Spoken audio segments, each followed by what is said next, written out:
টাইগারদের বিপক্ষে খেলার জন্য উইকেট বানাতে গিয়ে যে কোনো দেশকেই এখন ভাবতে হয় আলাদা করে। স্পিন নির্ভর বাংলাদেশ টার্ন করেছে পেস আর বাউন্সে। পেসারদের মধ্যে এই সুস্থ প্রতিযোগিতায় নামার জন্য মুখিয়ে আছেন এবাদত হোসেন। অনুশীলনে ফিরেছেন এবাদত হোসেন। বছর হয়ে এলো এই টাইগার পেসার ইনজুরির কারণে ছিলেন মাঠের বাইরে। এর মাঝে দেশের পেস বোলিংয়ে ঘটে গেছে অনেক কিছুই। বিশ্বকাপে ধার দেখিয়েছেন তানজিম সাকিবরা।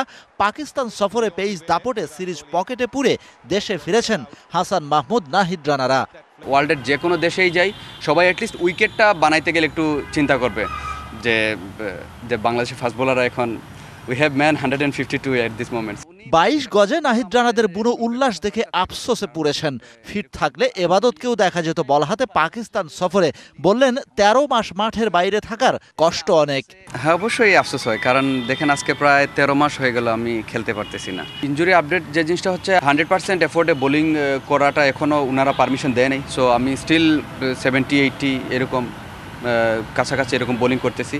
যে কোনো সিরিজের আগে বা চলাকালীন দেশের বাইরে থেকে টাইগার পেসারদের প্রতি শুভকামনা জানাতে দেখা যায় একজন কোচকে। তিনি সাবেক কোচ অ্যালান ডোনাল্ড। এবাদত বললেন, তরুণ টাইগার পেসারদের আজকের এই অবস্থানে আসার পেছনে ডোনাল্ডের অবদান অনেক।